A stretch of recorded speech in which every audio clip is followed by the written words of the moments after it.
आमन के द्वारा बताए गए निर्गत कार्य यानी कि आउटपुट काम के बारे में जान रहे थे। अब हम लोग इसके इस सिद्धांत का मूल्यांकन यानी कि एवोल्यूशन करेंगे। तो आमन के विचारों का मूल्यांकन, आमन की धारणा यानी कि सोच निम्नलिखित नजरिए से महत्वपूर्ण है। कई तरीकों से वो काम के योग्य है, बेहतर है।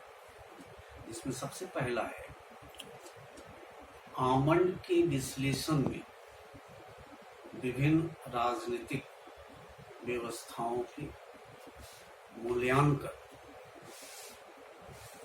उसकी जांच पड़ताल और उनकी तुलना के लिए ऐसी श्रेणियों की कल्पना की गई है। श्रेणी उसका एक स्तर बनाया गया है जिनके माध्यम से हम सभी स्थापित राजनीतिक व्यवस्थाओं का विश्लेषण कर सकते हैं। कहने का मतलब ये है कि इस सिद्धांत के जरिए क्या है कि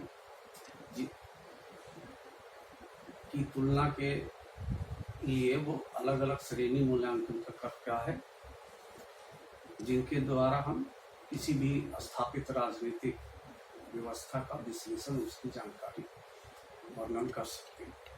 दूसरा है उसका सिद्धांत सामाजिक पद्धति की सामान्य धारणा का व्यवहारिक विश्लेषण पर आधारित है। कहने का मतलब ये है कि सामाजिक पद्धति, मेथड, तरीका जो है उसका एक समान धारणा है कि वो अपने तरीके से या किसी रूप से वो अपना काम करता है, लेकिन वो उसकी बात नहीं करता है। वो इसमें क्या करता है कि उसकी व्यवहारिक रूप यानी कि वो उस पद्धति के जरिए कौन से काम करते हैं, किस तरह से करते हैं, इसका वो विश्लेषण, इस आधार पर उसका वो विश्लेषण करता है। अब रहा तीसरा, हालांकि आमन का सिद्धांत राजनीतिक विश्लेषण के दृष्टि से चयनशील है, यानी कि उसका विश्लेषण जो है वो कुछ सेलेक्टिव यानी कुछ तय चीजों का ही वो विश्लेषण करता है। फिर भी इसका महत्व इसलिए कम नहीं होता है कि राजनीतिक जीवन के जिस क्षेत्र का वह विश्लेषण करना चाहता है, यानी जिस चीज को वो विश्लेषण करना चाहता है, उसकी जानकारी निकालना चाहता है, उसे यह विशेषकर साफ और सटीक रूप से पेश करता है। यानी कि जिसके बारे में वो जिस क्षेत्र का वो विश्लेषण करना चाहता है उसको वो एकदम से साफ सटीक विश्लेषण करता है या वर्णन पेश कर पाता है। अब हम लोग बात करेंगे इस सिद्धांत की सीमाएं यानी बाउंड्रीज के बारे में कि कहाँ तक इसकी सीमा है, कहाँ तक ये जाती है। आमन के इन विचारों पर निम्नलिखित सीमाएं भी, यानी कई तरह की बाउंड्रीज है, सीमा है। इसमें सबसे पहला है कि इस विश्लेषण से राजनीतिक जीवन के अनेक पहलुओं के प्रभाव का विश्लेषण नहीं हो पाता, यानी कि कुछ खास चीजों का ही ये जिक्र कर पाता है। हर तरह के जो राजनीतिक जीवन के जो पहलू है उसका ये वर्णन नहीं कर पाता।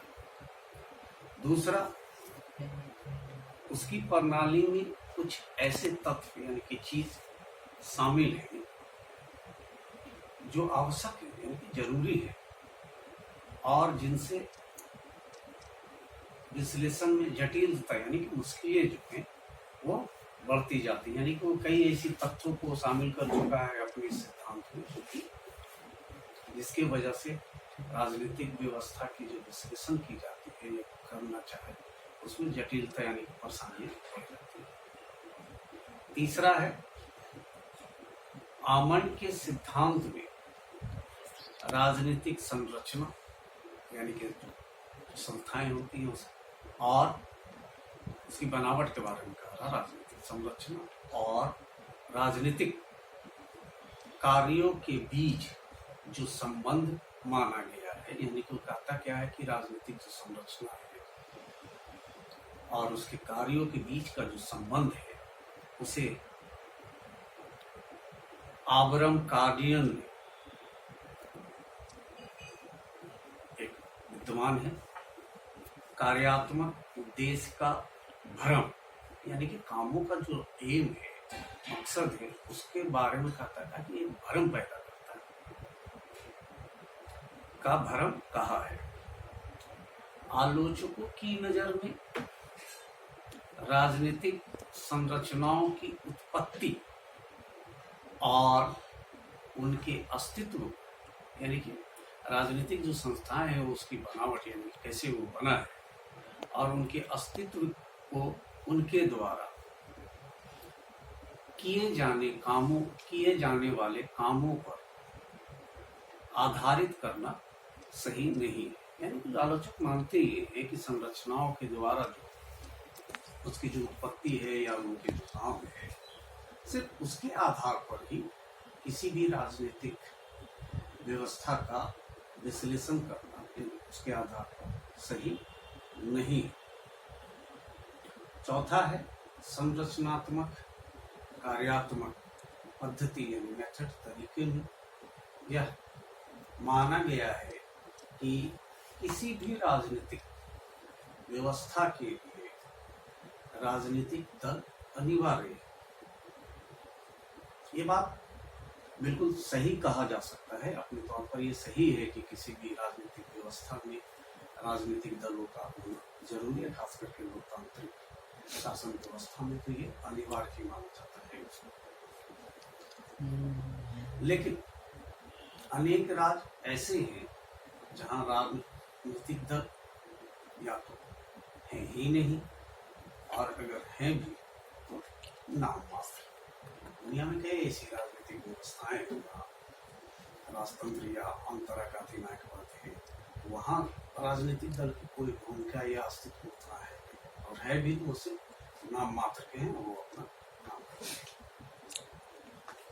इन कमियों और सीमाओं के बावजूद आमंड के सिद्धांत की हम पूरी तरह उपेक्षा नहीं कर सकते हैं। ये सब चीज की कमियां हैं उनके सिद्धांत में, लेकिन उसके बावजूद भी उसकी उपेक्षा यानी कि अनदेखी नहीं कर सकते।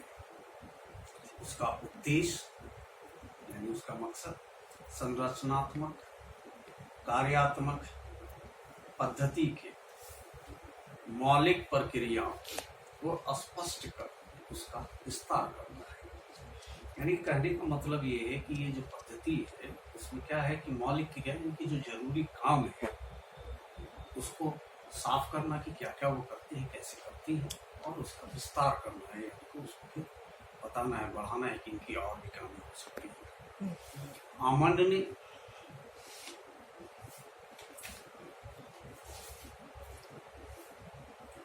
यह विश्वास प्रकट किया है कि सभी राजनीतिक व्यवस्थाएं मिश्रित होती हैं। यानी उसका मानना है कि जितनी भी तरह की राजनीतिक व्यवस्थाएं होती हैं वो सब मिश्रित होती हैं, मिली जुली होती हैं। सबकी स्थितियां जो है काफी हद तक एक दूसरे जैसा ही होता है और उसका यह विश्वास उसके विश्लेषण को गतिशीलता प्रदान करता है। यानी उसका ये मानना है उसके विश्लेषण को गतिशीलता प्रदान करता है, इनकी लगातार करने की कोशिश करता बढ़ते रहता है। ये उसकी तो ये थे उसकी सीमाएं, कौन है उसका क्षेत्र की, वो कहाँ तक ये अपने अस्तित्व को ले जाता है। अब बात करते हैं हम निष्कर्ष, कंक्लूजन के बारे में। हम निष्कर्ष के तौर पर हम यह कह सकते हैं कि इस विचारधारा में यह साफ किया गया है कि यह एक प्रकार की स्थिर अवस्था यानी तय जो है हम अवस्थाओं से दूसरी स्थिर अवस्थाओं की ओर एक प्रक्रिया के रूप में सामाजिक परिवर्तन की अवधारणा को ले जाता है। यानी कि अस्थिर प्रक्रिया से दूसरी अस्थिर प्रक्रिया में जो सामाजिक परिवर्तन होता है उसके बारे में बताने की कोशिश करता है। यह समाज में बहुत ही व्यापक और तीव्र परिवर्तन की व्याख्या की संभावना व्यक्त करता है। यानी कि समाज में बहुत प्रभावशाली और बहुत तेजी से परिवर्तन के बारे में राय व्यक्त करता है। इसके माध्यम से राजनीतिक व्यवस्था का विश्लेषण भली भांति यानी कि अच्छी तरह से हो सकता है, या कुछ ऐसे केंद्रीय विचारों पर या विचारों को आधार मानकर यानी कुछ तय विचारों को आधार मानकर चलता है, जिसके फलस्वरूप विश्व के हर देश में चल रही गतिविधियों पर रोशनी पड़ सकता है। इसने जो दृष्टिकोण पेश किया है उन्हें अपनाने से क्षेत्र की समस्याओं का भी अध्ययन हो सकता है। यानी कि इन चीजों का कहाँ तक क्षेत्र है, स्कोप है, उसका भी अध्ययन हो सकता है। अर्थात यानी कि मतलब ग्राम पंचायत, नगर, राजनीतिक दल इत्यादि अनेक बातों के संबंध में परिकल्पना हाइपोथेसिस तैयार की जा सकती है।